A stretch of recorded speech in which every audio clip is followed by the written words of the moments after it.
السلام عليكم، مساء الخير أو صباح الخير على حسب بتشوفوا الفيديو إمتى. أنا أحمد ياسين.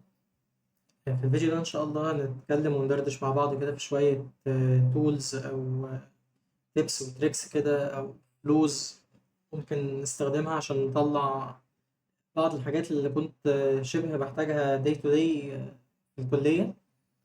حاجات شبه الريبورتس أو الأسايمنتس أو السي فيز أو الريزوميز والبرزنتيشنز. حاجات كتير جدا كنت شبه يوميا بدون مبالغة بحتاجها في الكلية يعني. احنا النهاردة ان شاء الله هنشوف مع بعض شوية نصايح او شوية تولز ممكن نقدر نستخدمها وازاي نستخدمها ببريف بسيط كده يعني، ونطلع منها نتائج كويسة ان شاء الله يعني. عايزين برضو نتفق من الاول كده على فريم ورك كده للفيديو، يعني عارفين ايه الحاجات اللي تتوقعوها من الفيديو وايه الحاجات اللي ما تتوقعوهاش من الفيديو. احنا ان شاء الله في الفيديو دوت آه، عايز انوه يعني ان هو مش كراش كورس لاي حاجه، يعني ده مش كراش كورس خالص. اي حاجه من اللي هتتقال في الفيديو ان شاء الله تمام. أم، مش هكون مهتم ان انا اشرح from A to Z او اقول الانترنالز بتاعتها او شغاله ازاي، او لو ليها سينتاكس هشرح بقى كل ما يخص السينتاكس والرولز بتاعتها وهكذا. ده مش كراش كورس لاي حاجه من اللي هتتقال. أه، ليه؟ لان ده هيخلينا ناخد وقت كبير جدا جدا، وفي نفس الوقت ممكن تلاقوا كراش كورس فعلا لكل حاجة هتتقال في الفيديو بجودة أفضل بكتير طبعا، وواخدة حقها وواخدة وقتها وهكذا، موجودة على النت متاحة، مفيهاش أي مشكلة يعني. فده مش الغرض أصلا من الفيديو تمام. فبما إننا هنتكلم كتير في الفيديو دوت على حاجة اسمها اللاتك، لو حد ما يعرفهاش يعني فلسه هنتعرف عليها مع بعض. فبرضه بنوه إن ده مش كراش كورس للاتك برضه. احنا هنستخدمه هنتعرف على شوية حاجات فيه، هنشوف يوز كيسز كتير جدا، بس مع ذلك آه، مش هكون بشرح اللاتك بشكل مفصل يعني، لأن برضه مش ده الغرض الأساسي من الفيديو. طيب ما نتوقع إيه من الفيديو؟ يعني إيه خلينا نقول learning outcomes أو expectations من الفيديو دوت. هنexpect إن إحنا هنشوف مع بعض use cases كتير.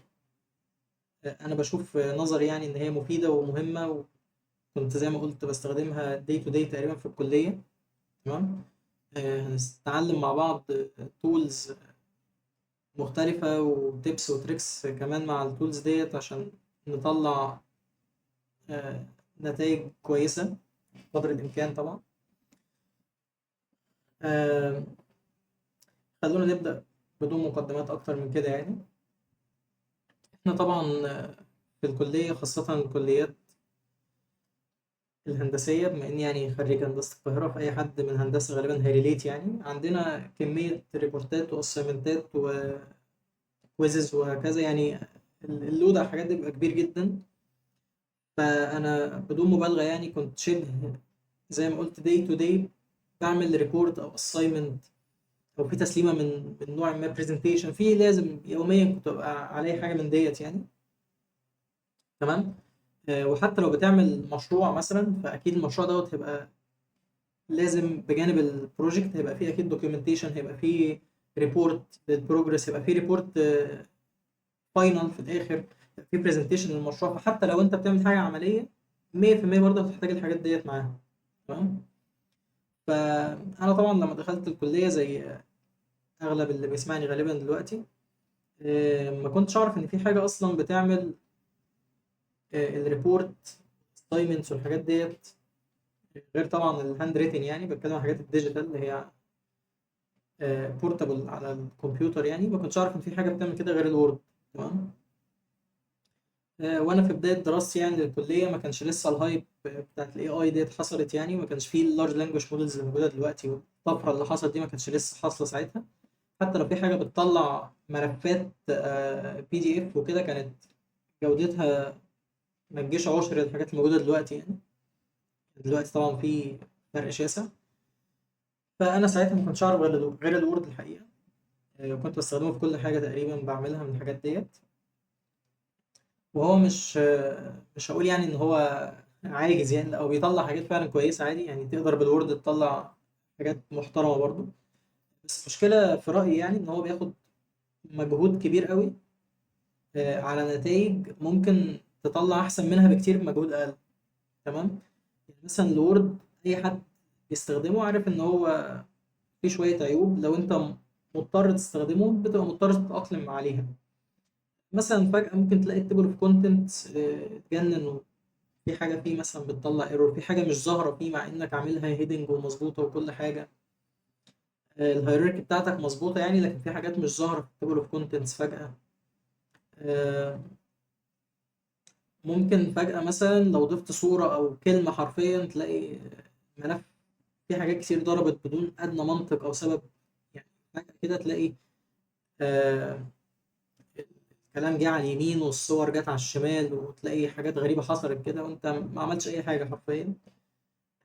ممكن كنت تواجه مشاكل في حاجات بسيطة زي إنك حتى تخلي السبيسنج الفيرتيكال أو الهوريزونتال بين الكلام مظبوط وشكله يعني مريح للعين شوية. الحاجات دي eventually كنت هتلاقي لها حلول، بس زي ما قلت هي بتاخد وقت،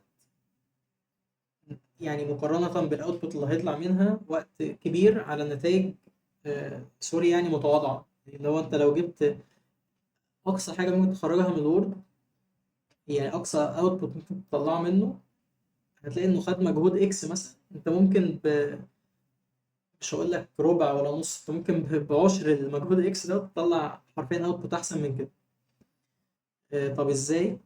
عن طريق اللاتكس اللي احنا هنشوفه دلوقتي. هي بتتكتب لاتكس، ناتق لاتك او لاتخ، انطقها زي ما تحب عادي. انا واخد ان انطقها لاتك فهقول لاتك، بس انت انطقها زي ما تحب، مش ده المهم دلوقتي. ايه هو اللاتك دوت؟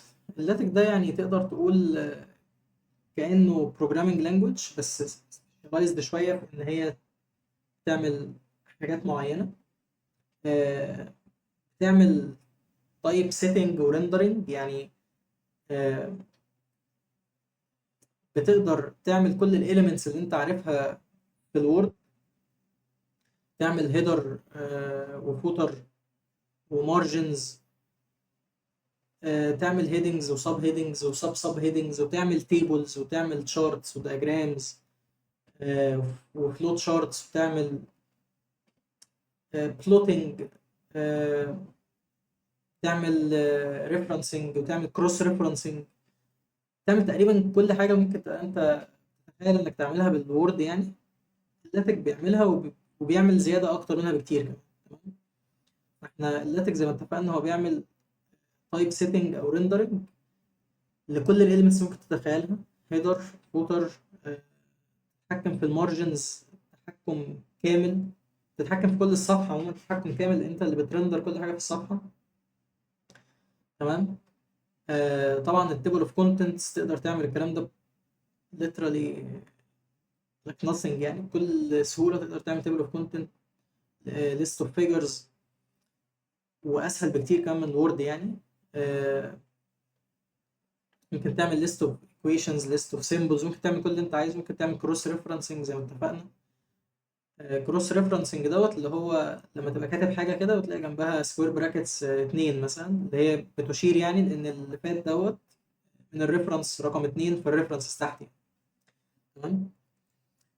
بيقدر يعمل بيبليوجرافي اللي هو يحط الريفرنسز يعني برضو بكل سهوله. تمام. بالفورمات بقى اللي انت عايزه يعني مش تفرق. بيقدر زي ما اتفقنا يعمل تيبلز، صور، دايجرامز، كل شيء يعني. مش عايزين نقعد نفصل كل حاجة، بس هو حرفيا بيعمل كل اللي انت محتاجه وزيادة. بس هو زي ما اتفقنا او زي ما قلنا عنه في الاول خالص هو specialized programming language، يعني هو لغة برمجة يعني بتقدر تعمل computation. تمام. ليها syntax، آه، فيها packages. الناس يعني هو ده جنرال اودينس فيديو يعني مش مخصص للناس اللي في المجال بتاع البرمجة ولا حاجة، بس يعني عشان لو حد مش في المجال خالص نهائيا، يعني كلمة باكج أو لايبرري أو مكتبة أو أو أي حاجة من الألفاظ ديت يعني غالبا بنستخدمها إن إحنا بنطلقها على إن إحنا بنimport أو بنستخدم شيء جاهز، شيء مكتوب إزاي يعمل فانكشناليتي معينة، إحنا بنستخدمه على الجاهز عشان يعمل الفانكشناليتي ديت على طول يعني. فهي يعني pretty much شبه لغات البرمجة من حيث حتة إن ليها سينتاكس، إن هي بتعمل بعض الكمبيوتيشن، إن هي فيها باكجز تقدر تستخدمها وهكذا. السينتاكس بتاعها شبه شوية ال HTML. تمام، شبه ال HTML مش زيه طبعا. شبهه من ناحية إن هي فيها زي تاجز اوبننج وكلوزنج تاجز وكده. تمام، بس طبعا زي ما اتفقنا أصلا ال HTML مش لغة برمجة أساسا. آه، لكن أنا بقول إن السينتاكس بتاعها شبهها، مش هي على بعض شبهها، يعني السينتاكس بس. أوكي. طيب، اللي احنا هنحاول نعمله دلوقتي ان احنا هنشوف زي ما قلنا يوز كيسز كده نستخدم فيها اللاتك دوت واحده واحده، ونشوف فعلا هو قادر يعمل ايه. تمام، وقد ايه هو سريع مقارنه بالحاجه ديت لو كنت عملتها بالوورد تاخد منك قد ايه مثلا. اوكي. احنا هنشوف مع بعض دلوقتي يوز كيس مثلا لاساينمنت كان مطلوب مني يعني. ماشي. الاساينمنت دوت كنت الحمد لله يعني انا وواحد بس من الدفعه اللي واخدين فيه 100. تمام. احنا الاتنين بس يعني اللي كنا مقفلين الدرجة بتاعته تماما. هو كان assignment صعب يعني وطويل جدا وكده. واللي انا هقوله لكم دلوقتي ده هو اللي انا عملته فيه بالظبط عشان اجيب المية ديت الحمد لله. طيب، احنا لو بصينا هنا هنلاقيه طالب مننا شوية حاجات، ومدينا شوية رولز، مدينا شوية حاجات ناخد بالنا منها وشوية حاجات ما نعملهاش وهكذا. تمام. طيب، انت هتلاقيه مثلا بيقول لك الجريدنج بتاعه قد ايه، الديو ديت قد ايه، الريبورت ده مثلا 50% على ايه من الريبورت. 50% على ايه من الريبورت، يعني ده معناه ان هو عايزك تركز على حاجات معينة. هنا مثلا الاورجنايزيشن بتاع الايدياز، ريدابيليتي، ما تستخدمش اي اي كتير، كل الفيجرز يكون ليها كابشن، يبقى عندك بيبليوجرافي او ليست اوف ريفرنسز وهكذا. هتلاقيه حاطط لك رولز كتير. تمام. حاجات تعملها هيكون عليها ويت من الدرجات يعني. هتلاقيه كاتب لك اوبجيكتيف، هتلاقيه كاتب لك ايه الحاجات اللي المفروض تتكلم عنها بالتفصيل وهكذا يعني. فشبه اي ريبورت او اساينمنت بيبقى مطلوب في الدنيا يعني. اظن اي حد عنده ريبورت او اساينمنت بيكون حاجه شبه كده برضه. بيبين لك ايه المطلوب، ايه الجريدنج سيستم، ايه الحاجات اللي المفروض تكون كفرد في الريبورت ده. تمام. فاحنا هنقسم شغلنا كالاتي. احنا اللي هنعمله اول حاجه ان احنا هنبقى محتاجين نظبط الكونتنت اللي هنحطه في الريبورت بتاعنا. تمام. بالك اللاتك دوت هو زي ما اتفقنا هو حاجه للتايب سيتنج او الريندرنج، يعني هي حاجه بتظهر الكونتنت بتاعك بشكل معين، لكن مش هي الكونتنت. يعني في فرق بين الكونتنت اللي هيتحط وبين هيتحط ازاي. اوكي. زي بالظبط الوورد، انت مش بتروح تعمل سبمشن للوورد.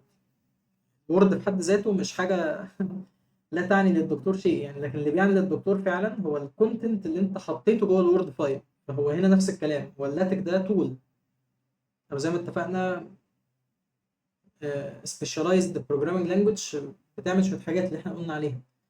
مش هي دي الحاجه اللي هتتسلم. اوكي. فالكونتنت ده بوينت تانية. فانت اول حاجه لازم تهتم انك تظبطها هي الكونتنت. ماشي. الكونتنت ده ممكن يكون ايه؟ ممكن يكون اي حاجه والله. لو كان مثلا ده كويز وانت حليت عندك سولوشن، ماشي، السولوشن بتاعك هيبقى هو الكونتنت. ماشي. حتى لو كاتبه بخط ايدك، حتى لو كان ايه، هاند ريتن. ماشي. فده ممكن يكون الكونتنت. ممكن يكون الكونتنت دوت برضو مصحوب ببعض الصور. لو انت مثلا عامل تجربة او كنت في معمل وهكذا وصورت حاجات او فيديوهات وهكذا، ممكن تكون ديت جزء من الكونتنت.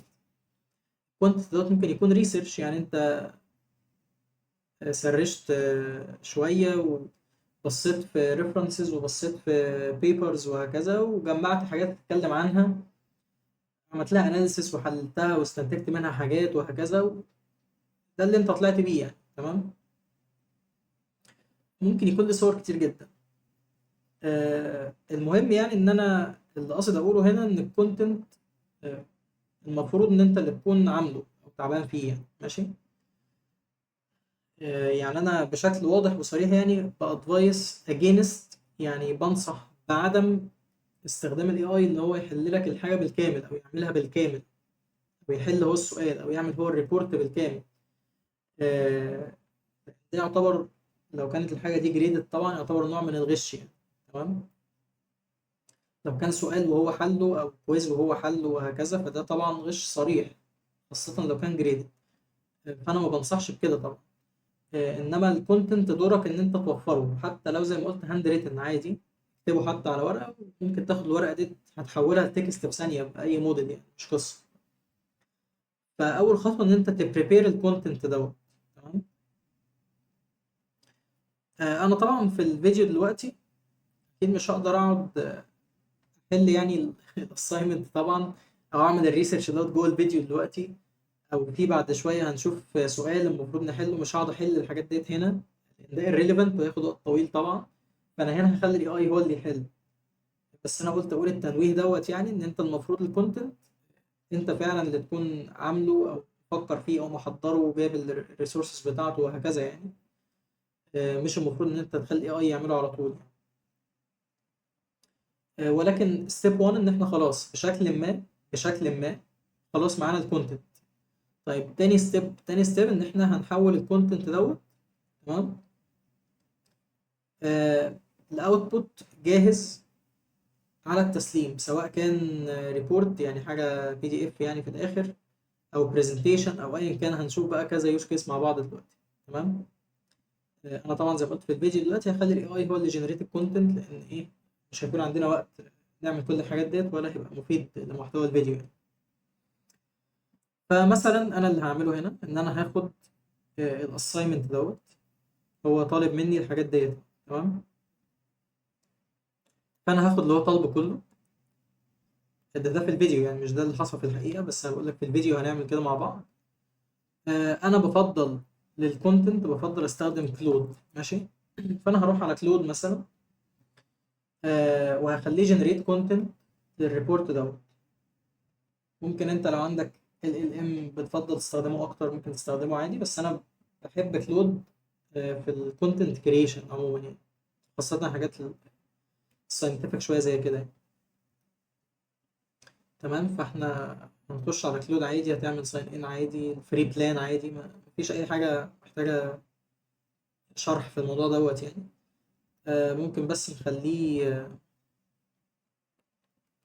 يعني ممكن نخلي ديت الايفورت مثلا ميديوم عشان بس الكوتا ما تخلصش على طول. تمام. وهنعمل بيست للكلام اللي الدكتور كان كاتبه، الحاجات اللي مطلوبة، وهقول له برومبت بسيطة جدا بدون تعقيد بقى، والبرومبت انجينيرنج ازاي تكتب برومبت 50 سطر. البرومبت انجينيرنج طبعا ليها تأثير، وفعلا اوقات بتطلع اوتبوت فعلا كويس يعني. بس مش كل شيء محتاج برومبت انجينيرنج، ومش كل شيء محتاج برومبت 50 سطر وكده وتكتب له دوز ودونتس 50 نصيحة بتاع. ساعات برومبت بسيطة جدا تو ذا بوينت كونسايس بتطلع لك اللي انت عاوزه، فمش لازم يبقى فيه اوفر كومبليكيشن في حتة البرومبت دي. حاول بس تسبيسيفاي اللي انت عايزه بوضوح، تدي تفاصيل على قد ما تقدر اللي انت عايزه، وهو صدقني طلعت نتيجة كويسة. فيعني سيبك من مرحلة البرومبت انجينيرنج حاليا يعني. طيب انا مثلا هقول له ايه؟ هقول له يكتب لي الكلام اللي فوق دوت. مثلا ممكن ابقى عايز كل سيكشن قد ايه مثلا، عدد سطور يعني ما يقلش عنه مثلا يعني. عايزه يتكلم ان ديبث قوي ولا حاجات في السريع كده سطحية نوعا ما. مثلا عايزه ينكلود الريفرنسز اللي كتبها، اللي كتب منها يعني. آه، ممكن تبقى عايزه مثلا يهتم بالنسب والإحصائيات والأرقام وكده، عشان طبعا مهم للإنجينيرينج بشكل عام. يعني تحط كل الحاجات اللي انت عايزه يهتم بيها وياخد باله منها وهو بيكتب، مش اكتر. ماشي. وفي نفس الوقت تختار الاوتبوت هيبقى عامل ازاي، يعني هو هيكتب الريبورت هيطلعه لك ازاي. احنا مش عايزين الاوتبوت يكون وورد فايل، لان احنا مش هنعمل بيه حاجه يعني في النهايه مش هنستخدم الوورد كده كده زي ما اتفقنا. احنا هنستخدم لاتك. فاحنا افضل شيء لينا ان احنا نخلي الكونتنت ده حاجه اسمها مارك داون. تمام، ام دي. مارك داون برضو حاجه يعني بيحصل لها ريندرنج كده بشكل ما، يعني بتولز معينه، وبتطلع لك صفحه كده فورماتد ومكتوب فيها حاجات وهكذا. شبه برضو فكره ال HTML كده. تمام، هو ال HTML اصلا هي هايبر تكست مارك اب لانجوج مارك اب. ده بقى مارك داون، يعني هو حاجه شبه نفس الكونسبت كده يعني، بس ايه ليه شويه رولز وسنتكس مختلفين يعني. فالمهم ان احنا هنختار مارك داون دوت يكون هو الاوتبوت بتاعنا. تمام. طيب، هنقول له الاتي، هنقول له مثلا write this report. تمام، مثلا as a professional، مثلا production and design engineer اللي هو التخصص. ماشي. you should cover all points in depth. You should pay attention to numbers and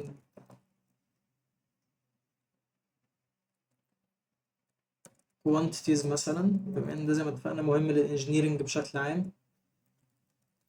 You should consider مثلا putting all references used. ماشي. in the bibliography، يحط كل الريفرنسز اللي استخدمها. مثلا use cross referencing، اللي هو زي ما اتفقنا cross referencing دوت ان هو قلتها انا ولا لا؟ قلتها. ان هو اما يكتب حاجه معينه يحط جنبها جابها من انهي ريفرنس، من الريفرنسز اللي في البيبليوجرافي يعني. تمام. ممكن نقول له ايه تاني؟ آه، ممكن نقول له مثلا output زي ما اتفقنا this is markdown مثلا. ماشي. ممكن تستخدم اي نوع اوتبوت انت عايزه، بس هو لو انا سبته غالبا هيطلعه وورد فايل يعني باي ديفولت. يعملوا ريبورت كانه وورد فايل. بس زي ما قلت انا مش محتاج الوورد في حاجه حاليا، احنا اصلا عاملين كده عشان نستبدل الوورد يعني. نستخدم حاجه هتبقى اسرع وابسط شويه. ممكن اقول له حاجه مهمه جدا ان هو don't use AI like wording or expressions. ما يستخدمش صياغه او تعبيرات واضح قوي ان هي AI يعني، عشان برضو يبقى الموضوع شكله اوثنتك شويه. ماشي.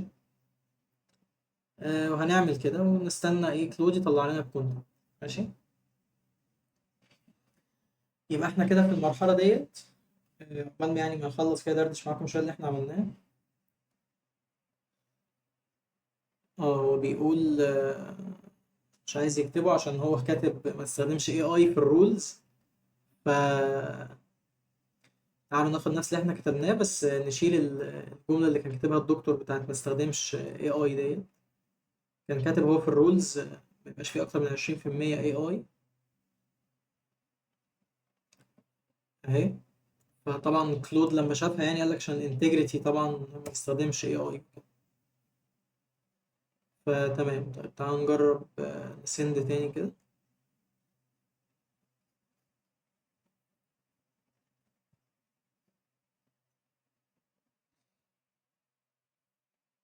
ماشي، غالبا بيفكر اهو. عقبال ما يخرج الاوتبوت، احنا كده اللي عملناه حتى الان ان احنا كان عندنا requirements. تمام. عندنا requirements معينه لريبورت او assignment معين. بناخد الريكويرمنتس ديت، بنساتسفاي كل الريكويرمنتس، ونجهز الكونتنت. الكونتنت لو انت طبعا زي ما قلت حاجه جريدد او حاجه حقيقيه، انا بس دلوقتي الغرض الشرح يعني. لكن لو انت حاجه حقيقيه المفروض انت اللي تجهز الكونتنت بنفسك، تحل السؤال، تعمل الريسيرش، تعمل اللي انت عاوزه يعني. تمام. خلاص جهزت الكونتنت، اللي هي المرحله اللي احنا هنعملها دلوقتي، ان احنا بنجهز الكونتنت اهو. بعد ما الكونتنت دوت هيجهز، المفروض في العادي اللي كان هيحصل ان انت هتروح تفتح الوورد بقى، وتحط الكونتنت دوت في الوورد، وتعمل التنسيق واللاي اوت بنفسك وهكذا. ودي كانت عمليه رتيبه هتاخد وقت طويل جدا. احنا حرفيا دلوقتي آه، هوريكم يعني هنعمله ازاي literally in no time يعني باللاتك، وهتشوفوا بنفسكم النتيجه شكلها acceptable قد ايه، زي الوورد واحسن كمان بكتير، ومجهود زي ما هتشوفوا اقل بكتير جدا. فخلونا نستنى مع بعض كده كلود يخرج الاوتبوت بتاعه، وبعدها نكمل ان شاء الله شغلنا.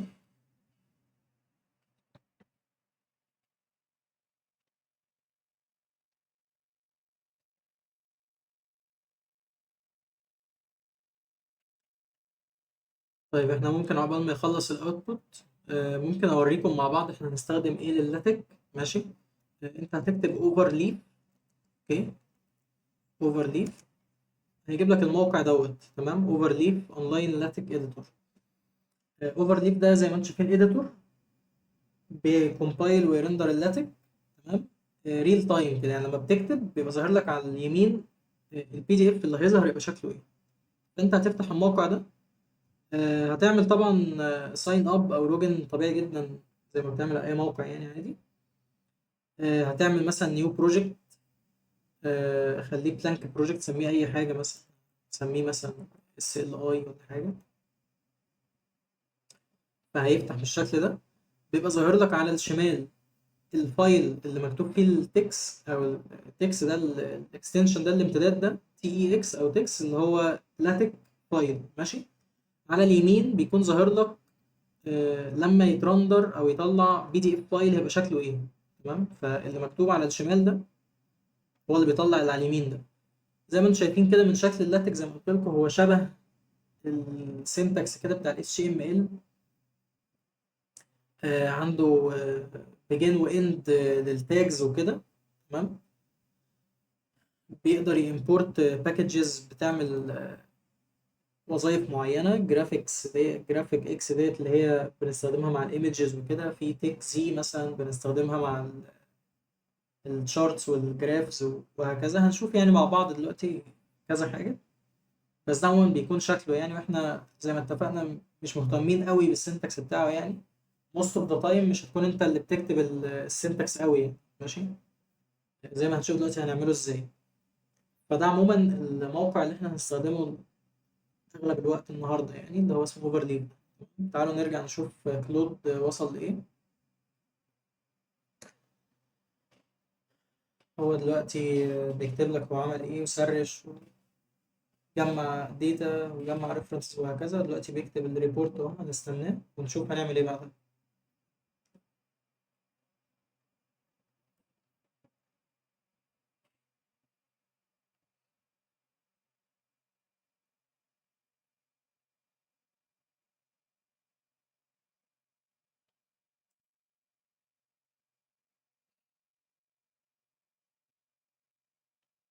اتمنى طبعا الكوتا بتاعته ما تخلصش بعد كل الوقت اللي هو بيفكر فيه ده، عشان ما يجريش حاجة يعني. عشان كلود الكوتا بتاعته صعبة الحقيقة. بيخلص بسرعة جدا، بس أنا عامله ميديان يعني، فإن شاء الله تكفي.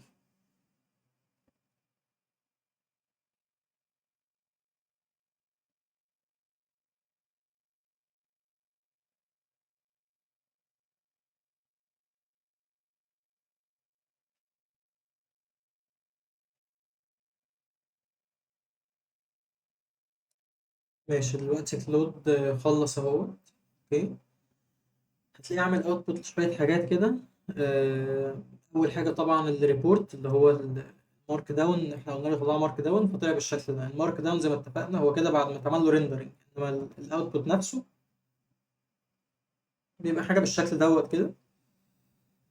الهاش ديت اللي هو ده هيدنج يعني. الدبل هاش ده سب هيدنج. التريبل هاش اللي هي زي ديت سب هيدنج وهكذا يعني. هو ليه سينتاكس مختلف شوية. آه، فده المارك داون اللي طلع. اوكي، ده كده شكل الريبورت اللي طلع، وهو حاطط لك فيه كذا ايمج ومديك الايمجز كمان. هو مطلع لك معاه شويه ايمجز بالشكل ده. اوكي، فاحنا هناخد الكونتنت دوت دلوقتي، هننزل الكونتنت ده، هنقول داونلود.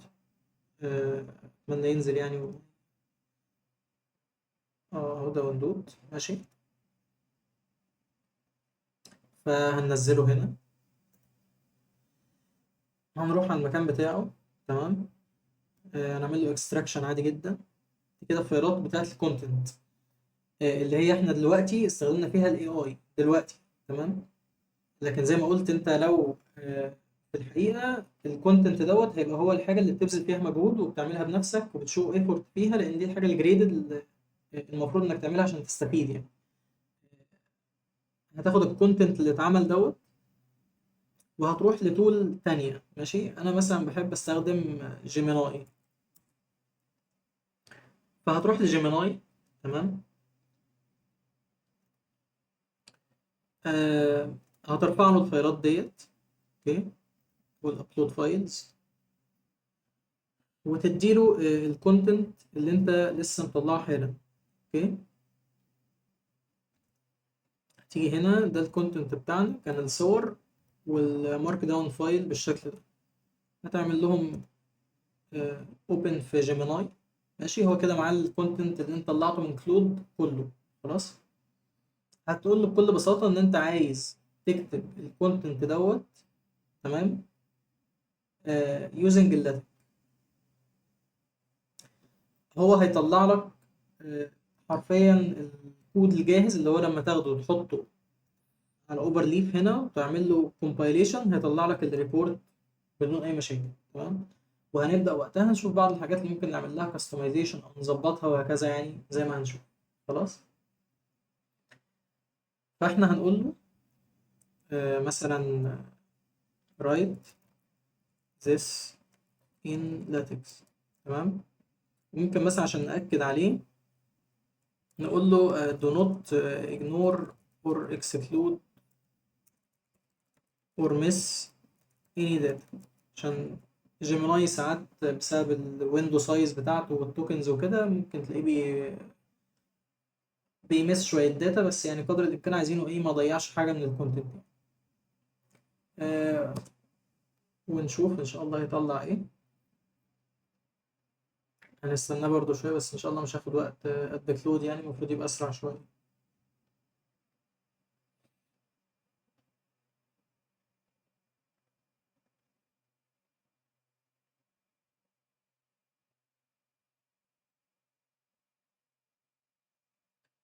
طبعا اللي عايز أقوله لكم يعني أثناء ما هو شغال كده، إن اللي إحنا بنطلعه، تمام، ف يعني 99% من الحالات، ماشي، مش في الفيديو بس، في الحقيقة مهما كان درجة إتقانك للتولز اللي إحنا بنستخدمها دلوقتي أو الطرق ديت، 99% من الكيسز مش هتطلع حاجة أبدا جاهزة على التسليم. يعني دايما بتبقى إيه، آه، مش جاهزة خالص إن هي يتعمل لها سبمشن.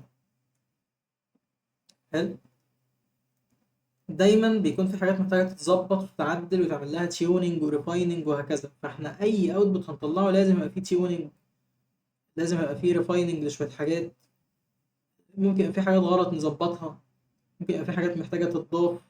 فما تعتقدش ان اي تول مهما كانت ومهما كان درجة اتقانك للحاجات اللي احنا بنستخدمها دلوقتي هتطلع حاجة 100% جاهزة ان هي تتسلم. لا بالعكس، تقريبا كل الحالات هيطلع لك حاجات محتاجة يتعدل فيها حاجات وتظبط حاجات وتضيف وتشيل وهكذا، وده طبيعي. مش بقول لك ان هي أداة سحرية يعني تطلع لك الحاجة بيرفكت يعني، بس هي هتطلع لك فيرست درافت اقرب بكتير للفاينل فيرجن من انك تستخدم الوورد، وهنشوف كده بنفسنا دلوقتي. آه هو طلع دلوقتي اوتبوت، بس ده مش لاتك نقدر نعمل له كوبي يعني للاسف. فده عادي، هنقول لجيميناي ان احنا عايزينه لاتك فايل، يعني حاجه نعرف ناخدها كوبي نحطها على اوفر ليف. تمام، نخليه بس يخلص الاوتبوت عشان نقول له احنا عايزين ايه. عشان يفهمنا.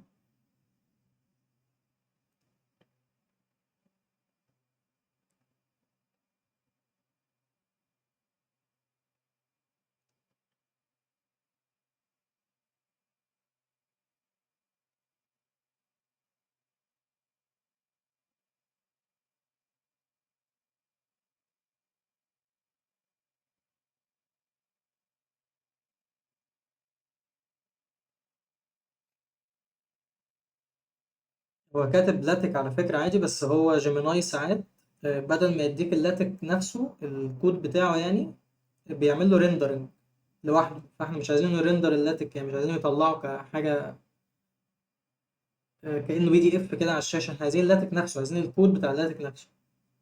فهي دي الفكرة يعني هو ما عملش حاجة غلط، هو بس الريبرزنتيشن بتاعه مش صح يعني. هنستنى يخلص ونقول له احنا عايزين نعمل ايه بالظبط.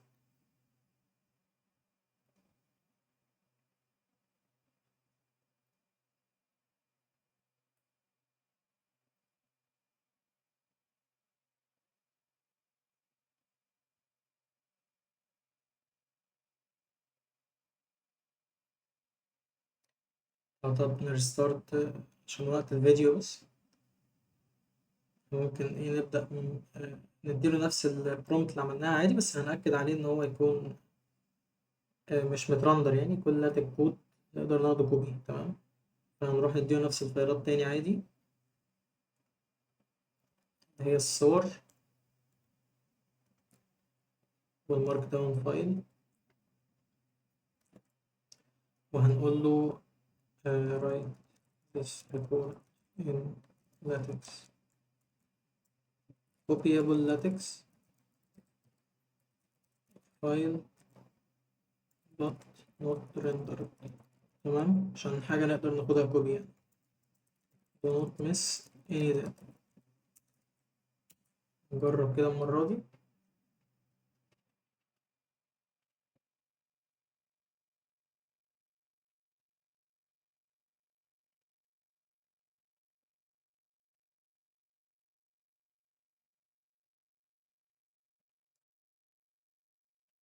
إيه ده المطلوب فعلا اهو. اللي طلع لنا دلوقتي ده هو الكود اللاتك اللي احنا هناخده كوبي بكل بساطة، هنحطه هنا. تمام. وهنعمل كومبايل ونشوف ايه اللي طلع لنا. اوكي. هنلاقي الشكل دوت كده زي ما احنا شايفين اهوت. العنوان، التيبل اوف كونتنتس، في ريفرنسز، برودكشن، والكونتنت بقى والصور وهكذا. عايزين نبدأ ناخد بالنا من كذا حاجة بقى. أولا هنلاقي هنا مكتوب لنا في ايرورز. ماشي. لو جينا نقرا الايرورز ديت هنلاقي ان في كذا صورة مش موجودة.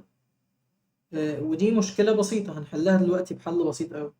ايه هو؟ ان اللاتك لما بيجي انكلود صورة، تمام، يعني لو رجعنا للبي دي اف هنا مثلا في الحتة ديت، هنا المفروض في صورة. ماشي. آه، المفروض الصورة عشان تترندر في اللاتك تكون physically existing، يعني تكون موجودة في الورك سبيس اللي احنا فيه دلوقتي. فلو رحنا للصورة ديت، احنا لما نعمل دبل كليك على الحاجة بيودينا لمكانها في الكود بتاع اللاتك. ماشي. لو جيت في البي دي اف عملت دبل كليك بيوديك لمكانها في اللاتك كود فين. فلو جينا هنا هنلاقي ان هو بيعمل ايه include graphics، وبيقول اسم الصورة .png بالامتداد بتاعها يعني. فالصورة ديت عشان اعرف اعمل لها inclusion هنا واعرف اعمل لها insertion في الدوكيمنت بتاعتي او رندرها، محتاج تكون موجودة. طب هل هي موجودة؟ لا. فبكل بساطة اعمل لها ابلود. اروح اسلكت فايلز واختار الصور بتاعتي اللي انا كنت اصلا مديها للجيميناي يعني، وارفعها في الورك سبيس هنا. فبعد ما ترفعها وتيجي ترندر تاني هتلاقي عدد الايرورز ده اللي هو كان 10 هيقل عن 10. هيقل عشان في كذا ايرور اتحل خلاص، اللي هو الايرورز بتاعت الصور. تمام. هتلاقي بقى اتنين بس، بقى عندك تو ايرورز بس. طب ايه مشكلتكم يا سيدي؟ هتلاقي عندك في حاجات تحت warnings، يعني مش ايرورز بجد يعني. اندر فول او اوفر فول دوت معناها ان الكلام خارج عن السايز الطبيعي اللي المفروض يكون الكلام مكتوب جواه في البي دي اف يعني. على حسب المارجنز بتاعتك قد ايه وكده، او اصغر من المكان الطبيعي بتاعه. تمام. فدي كلها وورنينجز، مش حاجه هتوقف البي دي اف ان هو يترندر، يعني هيترندر عادي، بس هو بيقول لك ان في حاجات محتاجه تتحل يعني. في فوق ايرور وحيد اللي هو ده. وفي ميزه في اوفرليف ان هو بيديك بيبقى فيه اي اي تول جوه ممكن تصلح لك ايه، او تسجست فيكس للايرور دوت يعني. فلو دوست هنا كده سجست فيكس، هتلاقيه بيقول لك احنا ممكن لو ضفنا كذا المشكله دي تتحل يعني. فقلنا له طب ابلاي سجستشن كده ونشوف هتتحل ولا لا. هنلاقي ان هي فعلا اتحلت، ومش متبقي حاجات غير الايه الورنينجز او الايرورز بس خلاص. بس هو طبعا مشكلته انه بيديك فيكس واحد في اليوم بس، وبعد كده بيبقى بفلوس يعني. اسمع علينا. طيب الايرورز ديت لو محتاجين نحلها هنعمل ايه؟ ممكن ناخدها عادي ونديها برضو لجيميناي ونقول له يحل ايه كل الايرورز ديت. خلاص. يعني هناخدها كده وناخد برضو الكود بتاعنا كوبي عشان نقول له اخر فيرجن ايه. هنقول له مثلا ايه the last version is، واقول له الكود بتاعي. تمام. اقول له but I have uh, some warnings. ماشي. اللي هم مين؟ اللي هم اللي انا خدتهم كوبي قبلهم، اللي هم الورنينجز ديت. واقول له resolve these مثلا. اقول له resolve الورنينجز دي ونستنى اما يحلوها. تمام. آه بعد لما يحلوهم متأكد ان نوعا ما الدوكيومنت خلاص بقت ما فيهاش ايرورز، ما فيهاش وارنينجز كتير وهكذا. هنبدأ بقى زي ما اتفقنا نعمل ريفايننج او تيوننج للايه للدوكيومنت بتاعك. محتاج تضيف صور، تشيل صور، محتاج تعدل شوية كلام، محتاج تبارافريز شوية كلام، محتاج تضيف نقطة، محتاج تضيف ريفرنس، محتاج تتأكد من حاجة معينة، تضيف البيانات بتاعتك، تضيف بيانات التيم. ايا كان بقى عايز تعمل ايه. اظن الفكرة واضحة. انت عايز تعمل حاجة بكل بساطة يعني هتقول له انا مثلا عايز اعمل كذا كذا، هيديك الكود بتاعها هتحطه وترندر خلص. يعني اعتقد لو نفس الكونتنت دوت نفس الكونتنت بالظبط ده، عشان ده طبعا مش افضل شكل ليه، كمان في حاجات افضل من كده بكتير يعني، بس عشان احنا عاملينه على السريع ولسه ما عملناش اي تيوننج ليه. بس حتى اللي هو نوعا ما بالنسبة للامكانيات بتاعت اللاتك يعتبر رديء دوت، انت عشان تعمله بالوورد هياخد منك وقت كبير جدا مقارنة بان انت حرفيا عملته بجيميناي في مفيش يعني دقيقتين مثلا. تمام. اتكلم على الفيز بتاعت البرزنتيشن بتاع الداتا بس، يعني مرحلة ان انت تطلع الداتا ديت في PDF بس، مش مرحلة الكونتنت كريشن كلها او الريبورت بالكامل. بقارن الحتة بتاعت اللاتك بالحتة بتاعت الوورد، هتلاقي ان اللاتك حرفيا ما خدش دقايق تتعدى على صوابع الايد الواحدة، وفي نفس الوقت خرج اوتبوت مقبول جدا مقارنة بالوورد يعني. تمام. فاحنا هنستنى جيميناي دلوقتي بعد ما صلح المشاكل اللي احنا قلنا له عليها كده، ونشوف مثلا هل اتصلحت فعلا ولا لا. فهنيجي هنا هنعمل بيست للحاجات اللي احنا خدناها. تمام. ونجرب نكمبايل تاني. طيب لما نكمبايل تاني هنلاقي طبعا ايه الحاجات قلت خالص يعني، مبقاش فيه غير الورنينج ده بس. وده تقدر تتجاهله عادي، مش بيأثر على الكونتنت خالص يعني. بيبقى ممكن تعمله سبريشن يعني او تكتمه يعني لو ضفت سطر كده، بس مش بيأثر على اي حاجة، فممكن تتجاهله عادي. تمام. انا بحب السايز يكون 11 بصراحة، مش 12. ده مجرد بريفرنس شخصي يعني. لو انت بتكتب ريبورت جهة ما وهي مقررة سايز معين اكتبه، مفيش مشكلة. المارجن اللي هي المساحة الفاضية من الشمال وفوق ويمين وتحت ديت. انا بشوف 1 انش كتير قوي، فبفضل يكون نص 1 انش الحقيقة. ده برضو بريفرنس شخصي يعني. لو في otherwise حاجة بتنص صراحة ان انت تعمل مارجنز معينة، طبعا هتفولو الانستراكشنز ديت يعني. تمام.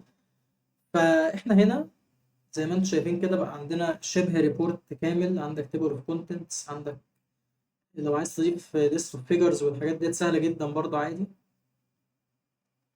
تمام. آه يعني هنا بعد التيبل اوف كونتنتس ديت تقريبا لو عملت كده كان اسمها ايه، ليست ولا تيبل، مش فاكر، تيبل اوف كونتنتس، لا دي محطوطة. تعالوا نسيرش كده الليست اوف فيجرز ان لاتك. تمام، اسمها ليست اوف فيجرز. حلو، فانت لو جيت هنا قلت ليست اوف فيجرز وعملت نيو بيج عشان يبدأ الكونتنت في الصفحة اللي بعدها، تمام، هتلاقيه ضاف لك صفحة فيها الايه الليست اوف فيجرز عادي جدا. اهو ليست اوف فيجرز، كل الفيجرز اللي موجودة بالكابشنز بتاعتها، لو دوست عليها بيوديك على طول الفيجر دوت، وهكذا. تمام، فحرفيا فما فيش يعني في ثانية عملنا ليست اوف فيجرز مثلا، اللي هي كانت ممكن تبقى خدت بالتأكيد وقت أكبر من كده مثلا في الوورد. هنا بتتعمل وتعمل لك نافيجيشن تلقائي كده، لو تدوس عليها تروح لها على طول بالكابشنز بالترقيم بكل حاجة، مفيش في ثانية. تمام. زي ما قلنا بقى بعد كده ممكن تبدأ تفاين تيون. تمام، تفاين تيون ممكن تحط كفر بيج مثلا معين. ماشي، يعني أنا مثلا متعود دايما أحط كفر بيج معين، يعني ممكن أوريه لكم من الريبورتات بتاعتي. مثلا لو جينا، مش فاكر حطه هنا ولا لأ، لو رندرنا ال CNC assignment دوت مثلا، ده هو أنا متعود أحط الإيه كفر بيج دوت مثلا. فأنا ممكن أجي هنا ببساطة وآخد الكفر بيج ده أضيفه عندي. تمام، كفر بيج ده أهو، ممكن زي ما هو كده أخده أضيفه عندي بكل بساطة. حلو، فهنيجي هنا. مهم. مثلا begin title page،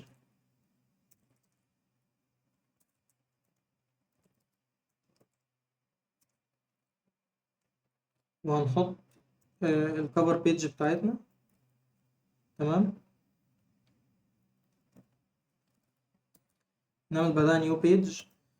مش عارف السنتكس مظبوط ولا لا طبعا، لان مش مهتمين بالسنتكس قوي، يعني لو في حاجه هنظبطه عادي. ف ماشي، هنلاقيه حط لي الكفر بيج اهو بدون مشاكل، بس هو العنوان ده بس عايزين نقله تحت عايزين نقله تحتها مش فوقها. تمام،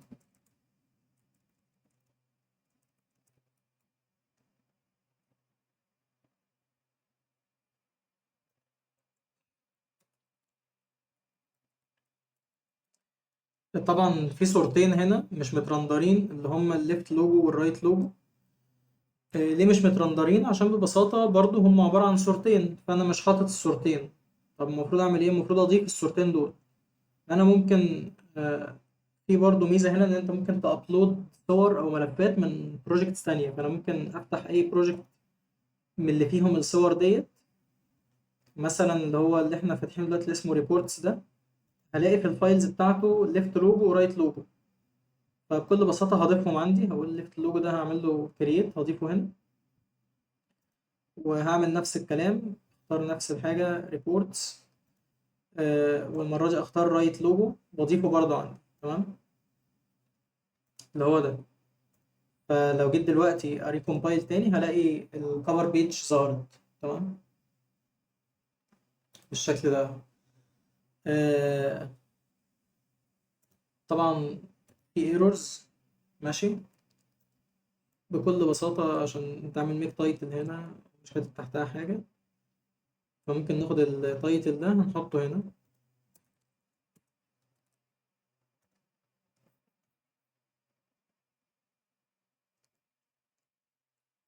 تمام، فلو رجعنا كده ده بقى الكفر بيج اهوت، ومن اول هنا بيبدأ ايه الكونتنت والتيبل اوف كونتنت والليست اوف فيجرز وهكذا.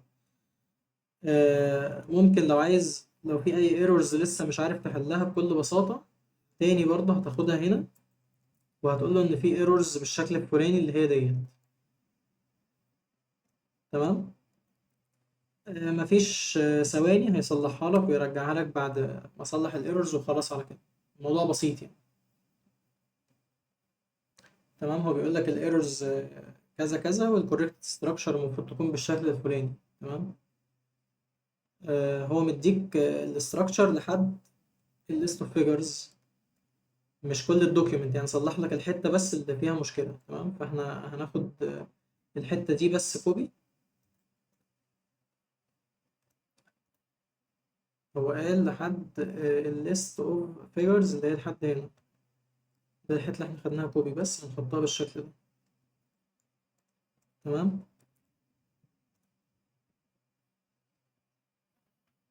هنلاقي الدوكيومنت بتاعتنا بعد ما تترندر تاني يعني بقت تمام وما فيهاش ايرورز ولا حاجه. طبعا العنوان دوت مش هو الماده يعني وكده، انا بس بوريك مثال للكفر بيج يعني، لكن ده مش دي نفس الماده يعني. آه، وبقى شكله كالتالي. تمام. عندك ريفرنسز، عندك كل حاجه. لو عايز الريفرنسز مثلا تبدا في صفحه لوحدها، تعمل دبل كليك على الريفرنسز، تيجي قبلها وتعمل باك سلاش نيو بيج. خلاص كده عملت نيو بيج، هتلاقي الريفرنسز بدات في صفحه لوحدها بدون مشاكل. وهكذا يعني، حرفيا التعديلات ما بتاخدش ثواني، الموضوع بسيط جدا جدا يعني. تمام. بالريفرنسز بكل حاجه. فالمفروض المرحله القادمه بقى، لو انت بتعمل ريبورت تحقيقي يعني، انك هتعدي عليه بقى واحده واحده، تظبط لو في اي حاجه غلط، آه، في حاجه محتاجه تتضاف، في حاجه محتاجه تتشال. مثلا محتاج تضيف صوره بدل ديت، محتاج تضيف كابشن اكتر للصور تشرح حاجه معينه، محتاج تعمل بارافريزنج الحاجة، محتاج تضيف صور أو تجارب أو داتا كنت أنت مطلعها مثلا في المعمل، وهكذا على حسب أنت عملت إيه بقى. هتبدأ تعدي على الريبورت واحدة واحدة، وتضيف اللي أنت عاوزه أو تشيل اللي أنت عايزه. طريقة إن أنت تضيف أو تشيل سهلة جدا زي ما اتفقنا. لو عايز تحط صورة مثلا، أنت حرفيا ممكن حتى يعني تشوف السنتكس إيه وتعمل زيه. يعني أنت لو جيت هنا مثلا، دي صورة أهيت، فأنت عارف إن ده السنتكس بتاع الصورة. ممكن تاخد نفس البلوك ده وتحطه في أي مكان تاني، تغير اسم الصورة دوت بالصورة الجديدة اللي عايز تحطها، والكابشن تحط مكانه الكابشن اللي عايز تحطه، وهكذا. وخلاص انت خلصت، حطيت الصورة في المكان اللي انت عايزه. بس طبعا بشرط تكون رافع الصورة نفسها هنا يعني عشان تقدر ترندرها، وهكذا. تمام. فمع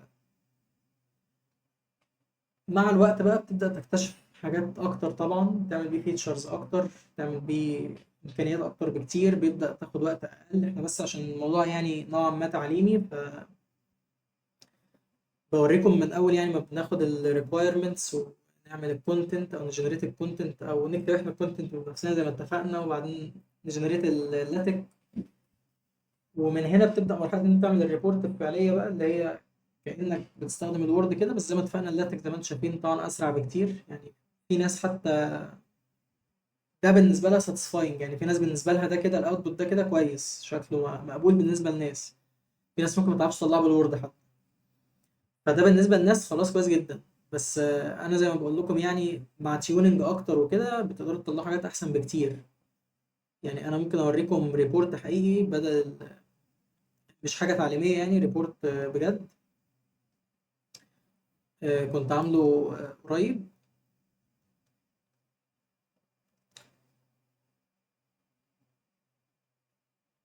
الريبورت دوت مثلا معمول بلاتك برضو. تمام. بعد ما ترندر يعني وبقى PDF. ده طبعا خد وقت طبعا كبير جدا مقارنة باللي احنا عاملينه دلوقتي. ده ما خدش حرفيا 5 دقايق يعني، لكن ده قعدت فيه وقت طويل بصراحة، لأن هو فعلا طويل يعني. حتى الكود اللاتك بتاعه كان حوالي 4000 سطر تقريبا، بس حرفيا يعني ما طلعلناش فيه غلطة. حرفيا كل حاجة فيه الحمد لله مظبوطة. كل الريكويرمنتس اللي فيه كانت مظبوطة، الهيراركي بتاعت الكلام، السبيسنج، الاندنتيشن، الكابشنز، الصور، الكروس ريفرنسنج، الفونت سايز والفاميلي، وكل حاجة حرفيا كانت الحمد لله مظبوطة. ما حدش كان عنده أي كومنتس عليها. وخدنا فيه امتياز الحمد لله يعني. فكان خد مني وقت ومجهود، بس كان يستاهل، وما كانش هيطلع كده ابدا بدون اللاتك بجد. وكان سهل عليه حاجات كتير رغم انها خد فيه وقت، ولكن كنت هاخد اضعاف الوقت دوت لو عملت وورد، انا متاكد. عايز اقول لكم على مفاجاه. كل الحاجات اللي شايفينها هنا ديت لاتك، يعني حتى ده الصورة دي مش صورة من على النت، دي مش صورة معمولة من على النت، دي معمولة بلاتك، بيور لاتك. تمام. الدياجرام ده او الفلو تشارت ده او الشكل ده عموما، البروسيس تشارت ده معمول بلاتك، مش صورة برضو، ده معمول بلاتك. لا دي صورة عادي دي صورة برضو. الايكويشنز طبعا كلها لاتك، الجداول كلها لاتك، كل حاجة. التو جرافز دول صعبين جدا ولكن معمولين بلاتك. اللي عايز اقوله لكم ان هي معمولة بلاتك ازاي. اللاتك بيعمل بلوتنج، تمام. اللاتك لوحده بيعمل بلوتنج يعني بيرسم، لان زي ما اتفقنا في الاول هو سبيشاليزد بروجرامينج لانجويج، يعني هو في الاخر برضه كانه لغه برمجه، فهو بيقدر عادي تديله بوينتس ويرسم عادي جدا، يعمل بلوتنج. تمام. فده اللي انتوا شايفينه ده بيور لاتك مش صوره. طب ايه ميزه ان الحاجات دي تتعمل لاتك؟ جودتها طبعا بتكون افضل من الصور بكتير. تمام. لو عملت زوم مليار في المية هتفضل واضحة تماما، لأن هي زي ما انتم شايفين مش صورة. فانت بص انا مقرب كام، 6400% وما زلت شايفها بوضوح تماما. زائد ان بيبقى فيه او سي ار او اوبتيكال كاركتر ريكوجنيشن، يعني تقدر تكوبي اي حاجه منها ويحصل لها ريكوجنيشن. لو بتعمل اناليسيس باي تول تانية تقدر تقرا الداتا اللي في الفايل اسهل وافضل بكتير من ان هي تكون صور. تمام. فكل الحاجات دي باللاتك. انت كل اللي عليك ان انت لو فعلا عايز تبدا تشفت من ان انت بتعمل حاجات، صدقني مهما كانت جودتها هتبقى اقل بكتير من الجوده بتاعت اللاتك، ان انت تبدا تعمل فايلز وتتدرب على ان انت تستخدم الاليمنتس المشهوره في اللاتك. انا اديتكم بدايه او طرف خيط. انت كل اللي عليك ان انت تجنريت كونتنت او تعمل كونتنت، تمام، وبعدين تحوله اللاتك وتبدا تستخدم اليمنتس زي ما انت عايز في اللاتك. تمام. تقدر تحط صور براحتك، تقدر تعمل جرافز وبلوتنج باللاتك نفسه، مش صور، لا جرافز فعلا، تعمل بلوتنج فعلا باللاتك. تقدر تعمل diagrams باللاتك، بيور لاتك. تقدر تعمل فلوت شارتس او بروسيس شارت او تشارتس عموما شبه بتاع الداتا اناليسيس والحاجات ديت، كل ده باللاتك. تقدر تعمل كروس ريفرنس، تقدر تعمل كل اللي انت عايزه حرفيا باللاتك. بس كل اللي عليك ان انت تبدا تجيب يوز كيسز من عندك او حاجات فعلا محتاج تعملها، وتمشي معاها واحده واحده وتعرف ازاي تعمل كل اليمنت منهم باستخدام اي ال ام انت مرتاح له. وانت كده كده مش هيكون غرضك ابدا في يوم ان انت مثلا تكتب 4000 سطر داتك بايدك، لان سوري يعني محدش مهتم. لا، مهتمين بالاوتبوت النهائي اللي هو البي دي اف اللي هيطلع. فطالما انت وصلت لنفس الاوتبوت دوت، مش مهم انت كاتبه بايدك ولا تستخدم ال ام عشان يكتب لك الكود بتاع اللاتك. ده مش مسابقه يعني، فاهمني؟ فعادي، عادي ان انت تستخدم ال ام جنريت الكود بتاع اللاتك، وانت بس تعمل تيوننج او تضيف اليمنتس او تشيل اليمنتس وتتعرف على اليمنتس اكتر في اللاتك. كل ما تتعرف عليه اكتر صدقني هتلاقيه بيعمل حاجات عمرك ما كنت تحلم تعملها بالوورد ابدا، يستحيل. فهو باورفul جدا، بس محتاج منك تديله وقت وتجربه وتقعد تضيف elements على قد ما تقدر، لانك مع الوقت كمان بيكون عندك حصيلة من التمبلتس. تمام. يعني انا دلوقتي مثلا عندي كفر بيج، تمام، فالكفر بيج دوت مش كل مرة هروح اعمل كفر بيج، ما انا خلاص عندي كفر بيج هروح اخده كوبي واحطه خلاص خلصت.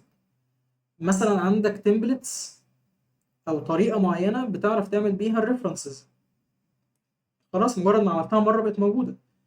عندك طريقة معينة بتعمل بيها مثلا اللوجيك دايجرامز، لو انت بتعمل مع حاجة لوجيك او ديجيتال ديزاين وكده، فخلاص انت توصلت لطريقة معينة او كونفنشنز معينة مرتاح لها بتطلع لك شكل لوجيكال دايجرامز كويسة.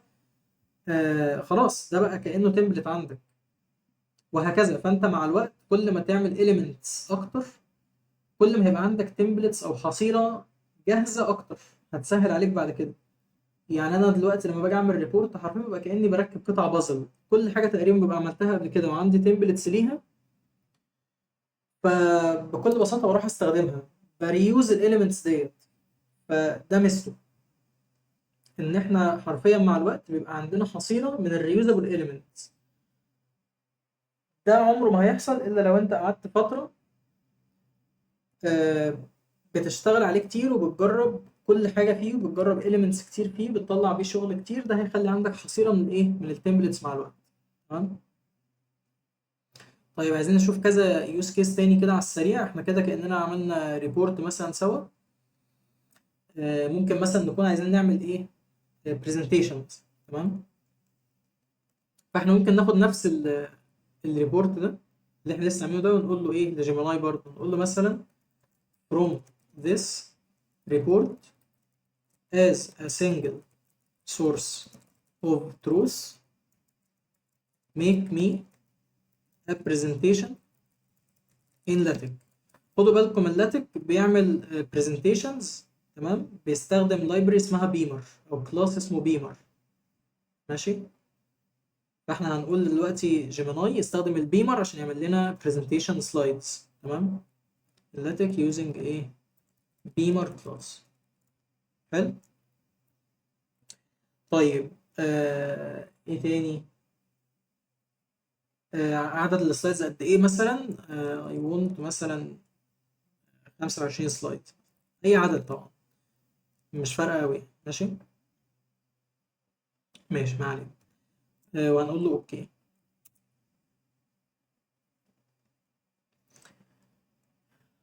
طيب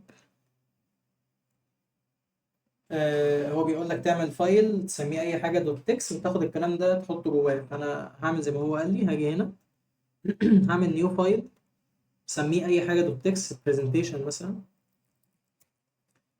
وتحط جواه الاوتبوت ده وترندر. تمام. هتلاقيه طلع لك برزنتيشن بالشكل ده. ديفكتس كذا كذا، سلايدز عاديه خالص زي اي سلايدز، عامل لك اهوت برضو زي اجنده كده او اوت لاينز، وحاطط لك سلايدز عاديه جدا. برضو زي ما قلنا ده مش فاينل، مش حاجه هتعمل لها شيبنج، خلاص مش هو ده النتيجه النهائيه. هتظبطها وهتضيف حاجات وهتحط صور للسلايدز وهتشيل كلام وتحط كلام عادي جدا زي اي حاجه محتاجه تعديل. بس a good starting point، يعني نقطه بدايه كويسه افضل من انت تعملها فروم سكراتش. للاسف اللاتك ما يقدرش يطلع باوربوينت، يعني يقدر يطلع يرندر لبي دي اف فقط. تمام. فحتى السلايدز او البرزنتيشن بيطلعها برضو بي دي اف. فانت ممكن تاخدها بعد ما حولتها بي دي اف تحولها باوربوينت عادي. في تولز بتعمل كده برضو مجاني على النت يعني. وممكن تستخدم حاجة تانية اصلا للبرزنتيشن، ودي اللي انا بفضلها بصراحة، ان انا استخدم آه، موديل اسمه كيمي. تمام. لو دخلنا على كيمي كده هتعمل برضو ساين اب او لوجن عادي خالص زي اي حاجة يعني. تمام. عايزين نشوف بس نختار سلايدز. ماشي. طيب كيمي من افضل الحاجات اللي شفتها بتعمل سلايدز على الاطلاق، على الاطلاق. تمام. يعني بجد مش ببالغ، اسطوري يعني. ماشي. آه هو بس مشكلته ان هو ليه عدد معين كده من السلايدز بيطلعهم لك، مش فاكر كام، 3 4 حاجه كده يعني. بعدها غالبا لازم تعمل اكونت تاني خالص يعني، مش بيجدد الكوتا بتاعت السلايدز وكده. بس صدقني من افضل الحاجات اللي شفتها بتعمل سلايدز على الاطلاق هو. بلس ان هو بيرندرها باوربوينت جاهزه، يعني بتنزل باوربوينت تقدر تعدل فيها بكل سهوله. فانا بصراحه ما شفتش كده يعني. كيمي اسطوري بصراحه في الحته ديت. فبرضه نفس القصه، مش محتاجين برومبت انجينيرنج قد كده. هناخد الكونتنت بتاعنا عادي جدا اللي هو الريبورت بتاعنا اللي هو كان ده. انا هاخد الريبورت اقول له مثلا using that report as source of truth، يعني اقصد اقول له ان هو ياخد المعلومات منه، ما يفترضش معلومات من عنده. تمام. make me presentation of مثلا 20 سلايدز عشان بس ما ياخدش وقت طويل. وهقول له مثلا ايه، لايت ثيم، مش بحب الدارك ثيم في السلايدز. مثلا بروفيشنال ديزاين، بروفيشنال انجينيرنج ديزاين. تمام. على حسب بقى مجالك يعني. تمام. آه وهندوس انتر ونشوف كده ايه اللي هيحصل. آه هو بياخد شوية وقت، فاحنا هنسيبه ياخد وقته يعني. تمام. وممكن في الوقت ده نستغله ان احنا نعمل حاجة تانية. من اكتر الحاجات برضو اللي بشوف ناس ممكن عندها مشكلة فيها او مش قادرة تعملها قوي، مع ان هي من ابسط الحاجات حرفيا. آه السي فيهات او الريزوميز. تمام. ففي تمبلتس كتير هنا. آه مش فاكر كل تمبلت كان شكله ايه الحقيقة، طبعا نشوف التمبلت ده كده شكله ايه. ماشي، ده تمبلت مثلا شكله كويس بروفيشنال لذيذ. السي في طبعا او الريزومي يعني مش مطلوب اكتر من ان هي تكون بتليست شويه حاجات لازم تكون موجوده. الكونتاكتس بتاعتك. تمام. تعالوا نكتب عشان تبقى واضحه. لازم يكون الكونتاكت انفورميشنز بتاعتك كلها موجوده. كونتاكت انفورميشن كلها. اسمك، رقمك، الايميل، جيت هاب لو انت عندك جيت هاب، بيهانس لو انت حد بتعمل ديزاينز، فيجما، مش عارف ايا كان بقى حاجات اللي انت عايز تحطها يعني. السكيلز طبعا بتاعتك، الاكسبيرينس، لو عندك بروجكتس او بورتفوليو معينه تحطها. تمام. الاديوكيشن طبعا. آم، اللغات اللي بتتكلمها. في 99% من الحالات مش بيكون صورتك مفيده للريزومي، بس لو انت شغلانتك مهم فيها صورتك تكون واضحه يعني هتحط صورتك، بس في اغلب الاحيان مش بنحتاجها فمش بنحطها. يكون في consistent ستايل، يعني لو كتبت التاريخ بشكل معين يبقى تكتب التاريخ ده بنفس الشكل جنب كل الوظائف او كل الاكسبيرينس او كل البروجكتس بتاعتك. آه يكون السي في طبعا او الريزومي بتاعتك تكون زي ما اتفقنا قبل كده فيها او سي ار او اوبتيكال كاركتر ريكوجنيشن، يعني ما تكونش صوره، تكون تكست سيلكتبل، عشان لو في سيستم بيعمل فلتريشن او حاجه يقدر يكستراكت الكلام منه بسهوله ويكلاسيفاي بسهوله، او يايدنتيفاي الداتا اللي جواه بس ويعمل لها اكستراكشن بسهوله يعني. تمام. آم،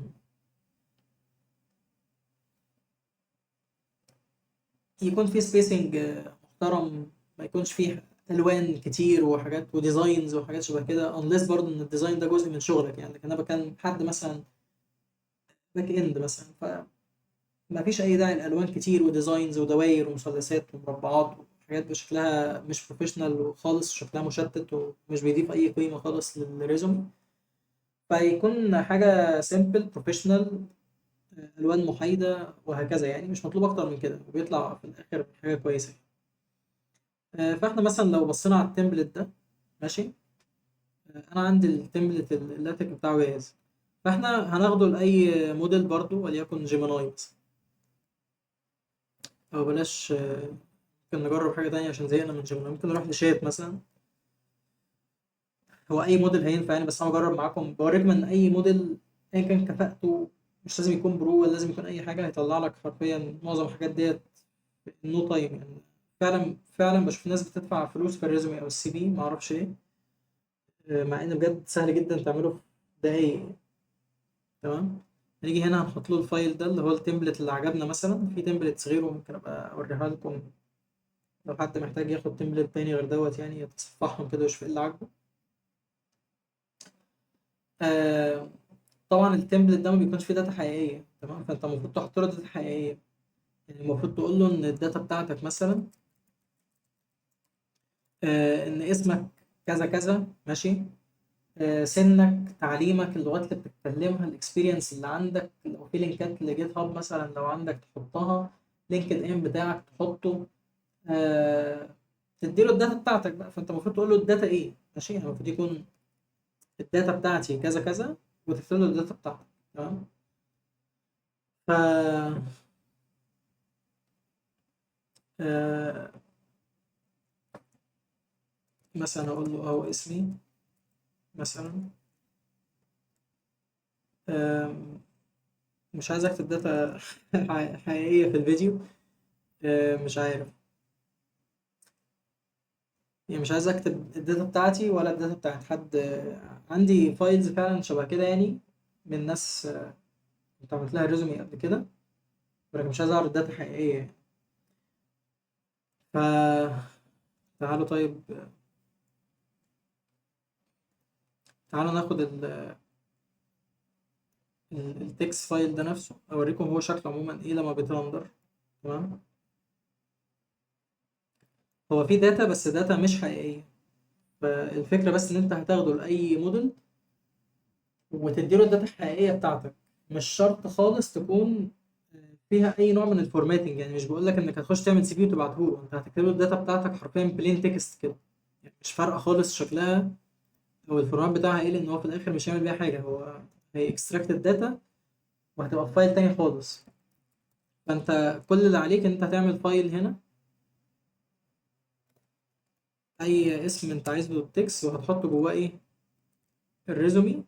هتلاقيها اترندرت بقت ريزومي بالشكل ده دلوقتي. طبعا دي اسم ورقم وكده مش حقيقي يعني، هي هتطلع بالشكل ده. فانت حرفيا كل اللي عليك انك هتاخد التكست فايل ده تديه لاي موديل وتديله الداتا بتاعتك معاه. تمام. اعمل فايل عادي خالص، مش لازم حتى يكون وورد، اكتب بس فيه اسمك وبياناتك، اكتب السكيلز اللي عندك، اكتب الاكسبيرينس بتاعتك، الحاجات اللي عملتها وهكذا، وهو هيجنريت كل دوت، هيحطه لك مكان الحاجات اللي هنا، ويبقى السي في او ريزومي كاستمايز ليك انت بالشكل دوت. في طبعا تمبلتس تانية، اختاروا التمبلت اللي يعجبكم يعني. بس حرفيا الموضوع بسيط جدا، انت هتاخد التمبلت ده تحط بياناتك دقيقة وهيطلعها لك جاهزة تترندر بدون أي مشاكل. ولو في حاجة عايز تعدلها، دبل كليك بتروح على مكانها فين وتعدلها، مفيش مشكلة يعني. لو عايز ده مثلا بدل الاسم ده عايزه يبقى أي اسم تاني، أحمد ياسين مثلا، خلاص أنا عملتها أحمد ياسين في ثانية، الاسم اتغير. موضوع بسيط جدا فوق ما تتصوروا يعني. تمام. تعال نشوف ده خلص السلايدز ولا لأ.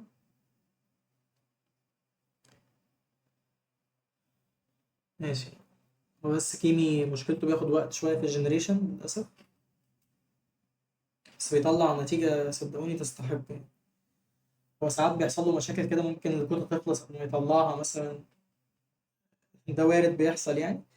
بس ان شاء الله ما يحصلش كده، والكود بتاعته تكفي يعني يطلع لنا. احنا مقللين السلايدز 20 سلايد بس مش كتير، عشان ايه، ما يطولش قوي وبرده الكوتا ما تخلصش. احنا حاليا هنستنى كيمي يطلع لنا البرزنتيشن، ممكن ندردش كده في الحاجات اللي احنا قلناها النهارده. احنا اللي قلناه حتى الآن ان انا بفضل في الكونتنت، بفضل استخدم كلود. تمام. بس خدوا بالكم عشان الكتب بتاعته سيئة جدا، تخلص بسرعة جدا، فاستخدموه للحاجات فعلا اللي محتاجة ايفورت تطلع كويسة بشكل مظبوط. الكونتنت طبعا من أهم الحاجات في أي ريبورت أو أسايمنت، لأن هو ده لب الموضوع يعني. فأنا عشان كده بفضل استخدم فيه كلود مثلا. زي ما اتفقنا، بفضل أعمل الريبورت أو الأسايمنت أو السماريز او البرزنتيشنز. لو كنت هستخدم البيمر كلاس يعني، او مش مهتم اخليها باوربوينت،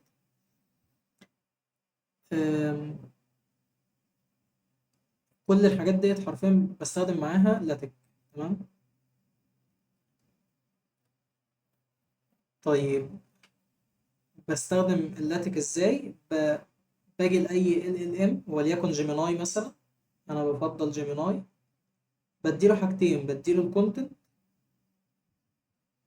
وبديله لو عندي تمبلتس قبل كده زي ما اتفقنا من اللاتك، زي الكفر بيج او حاجات زي كده، بديله اي تمبلتس عندي واقول له جنريت لاتك كود للايه، للكونتنت او الريبورت دوت.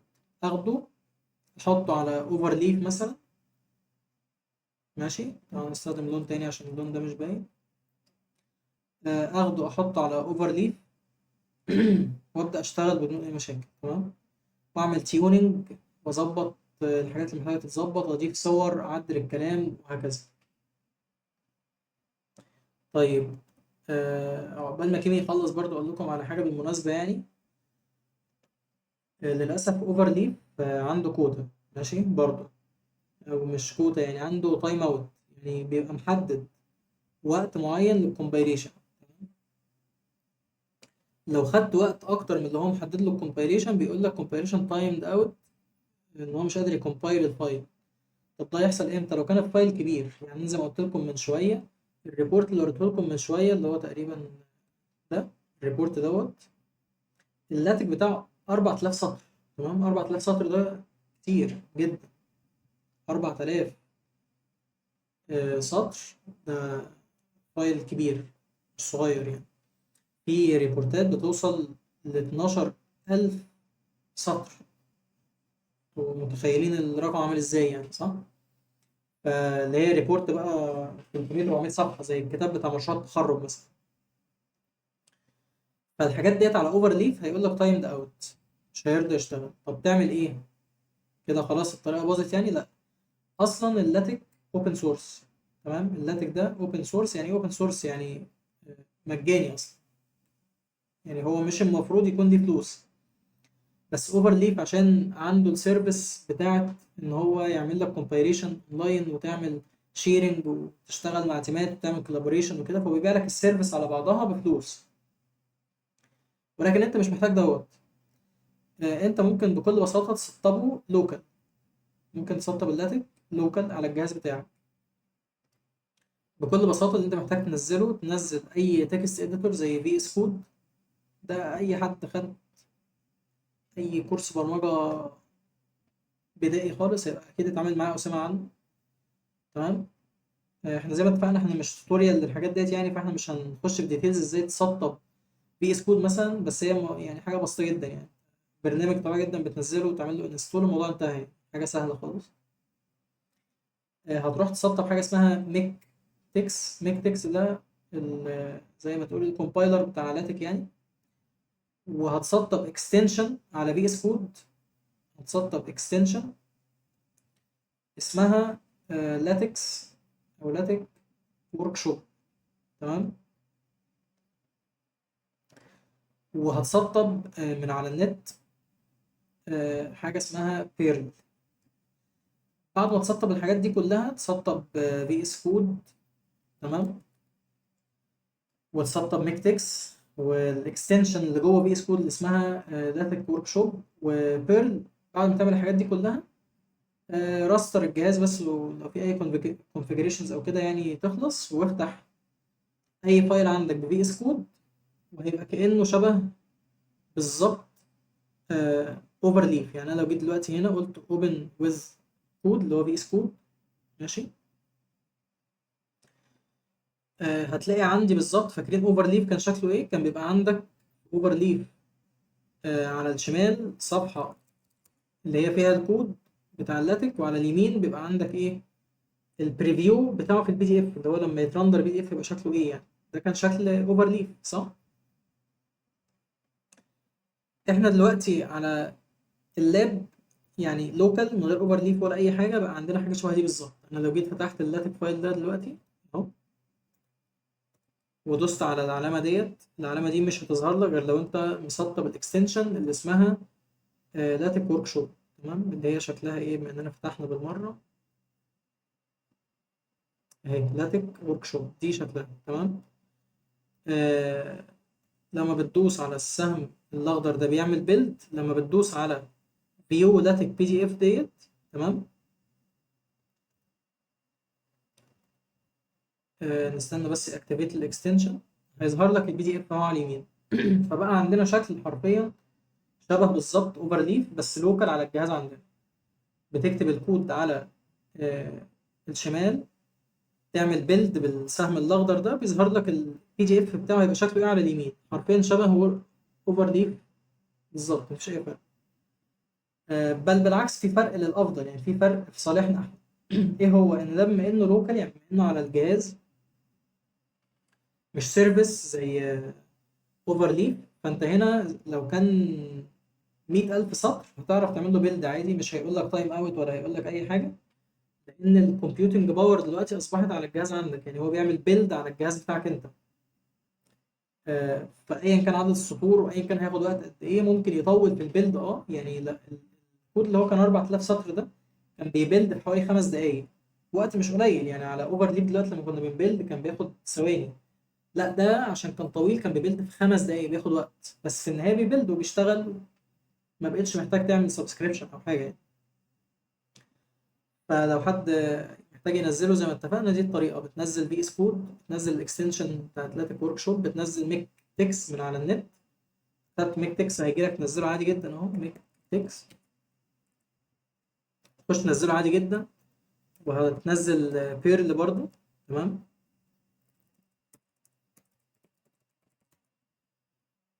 اهي هتسطب بيرل، هتسطب الحاجات دي كلها. وزي ما وريتك هتفتح الفايل اللاتك عادي، تعمل بيلد، تبريفيو البي دي اف وهكذا. ولو عطلت في اي حاجه في الستبس يعني اسال اليوتيوب او اسال اي ال ام، هيقول لك تعمل ايه في الستبس عشان تظبط الكونفجريشن او الانستوليشن يعني. مش هتكون دي اكبر او مش هتمثل مشكله يعني، ما تقلقوش. تمام. فدي الطريقه برضو اللي تقدر تشغل بيها اللاتك لوكال بدون ما تحتاج لاي سبسكريبشن او تبقى تحت رحمه التايم اوت الكومبايليشن والكلام ده. ف احنا دلوقتي كل اللي مستنيينه بس كيمي يخلص البرزنتيشن، ويبقى كده تقريبا قلنا كل حاجه. كده اتكلمنا عن يوز كيسز الريبورتس والكونتنت والداتك، استخدمنا كذا ال ام، عملنا برزنتيشن بالبيمر كلاس بتاع اللاتك. شفنا مع بعض ازاي نسطب اللاتك برضه لوكال. ودلوقتي بنشوف برزنتيشن بكيمي. بالمناسبة برضه لو عايزين تعملوا حاجات شبه الاكسل وكده جاهزة برضه. كلود وجيميناي شطار في الحاجات ديت يعني.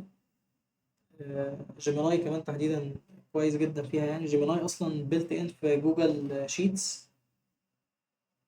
هو جيميناي الموديل بتاع جوجل يعني، وجوجل شيتس تبع جوجل، فهو بيلت ان جواها تقدر تبيلد حاجات بالبرومبت مباشرة جوه جوجل شيتس باستخدام جيميناي. اتوقع للبرو بس مش للفري بلان يعني، بس anyways اقصد ان هو اوبشن برضه موجود يعني، ممكن تحط في الحسبان. تمام. الحاجات ديت زي ما قلت كنت داي تو داي بعملها. البرزنتيشنز ديت كيمي بصراحة ياما انقذني. اللاتك ده انا عايز اقول لكم اعمل فايلات كتير جدا وريبورتس كتير جدا باللاتك يعني. لو فتحت بص كل الحاجات ديت، ده كان آه، كتاب مشروع التخرج، فطبعا كان كبير ومليان داتا وكده. لو جينا هنا، كل الحاجات دي حرفيا كلها حاجات اوتبوت من لاتك. كنت عاملها خلال سنين الدراسة أو أواخر سنين الدراسة يعني بتاعتي، لأن أنا زي ما قلت معرفتش لاتك من الأول. لحد تقريبا سنة تانية أو تالتة كنت بستخدم الوورد، بس بصراحة من أول ما عرفت اللاتك وجربت قد إيه هو سهل وقد إيه بيطلع حاجات حرفيا شبه مستحيل أطلعها بنفس الكفاءة والسرعة ديت بالوورد. وأنا بصراحة ما بستخدمش غير اللاتك في كل شيء حرفيا. كل شيء من الحاجات اللي محتاجة تكنيكال رايتنج يعني. أم، خلاص هو صفحة 18. كنا قايلين له كام سلايد؟ كنا قايلين تقريبا 20 سلايد صح؟ 20 سلايد يعني. خلاص باقي 2 سلايدز بس ويخلص، قربنا.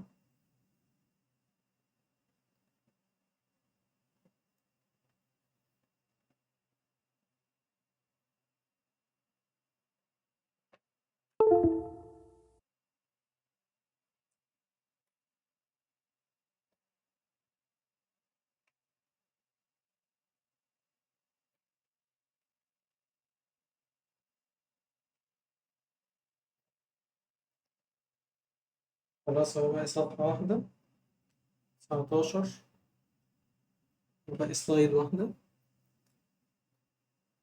طبعا تاني بفكركم الاوتبوت اللي هيخرج من كيمي دلوقتي اللي هو البرزنتيشن هتكون رائعة وجميلة وباوربوينت وكل حاجة، بس ده مش معناه ان هي فاينل فيرجن. هي very good first draft. اوكي. يعني هي كويسة جدا جدا جدا كبداية، أفضل بكتير من إنك تبدأ من نقطة الصفر أو تبدأ من سلايدز بلانك خالص، ماشي، أو حتى تمبلت موجود جوه الباوربوينت. ده هيبقى أفضل منه مئات المرات. بس ستيل مش فاينل فيرجن، مش حاجة هتتسلم دلوقتي، حاجة محتاجة فاينل تاتش، محتاجة تعديلات، محتاجة تضيف وتشيل وتعدل وتكستمايز زي أي حاجة في الدنيا. مش هيطلع لك حاجة 100% ريدي، بس هيوفر عليك وقت وجهد كبير، وبالعكس هيحطك على الرايت تراك، يعني هيخليك قدامك elements، قدامك components ما كنتش ممكن تفكر فيها أصلا كديزاين لوحدك، أصبحت موجودة دلوقتي قدامك، ممكن تعدل وتطور فيها، تديك أفكار سواء للكونتنت أو للديزاين. فدي نقطة بداية قوية جدا يعني. فهو دلوقتي عملهم اهو، بيرن بس كام كوماند بيفاليديت ان هما تمام. المفروض خلاص هيرندر ويأوتبوت دلوقتي.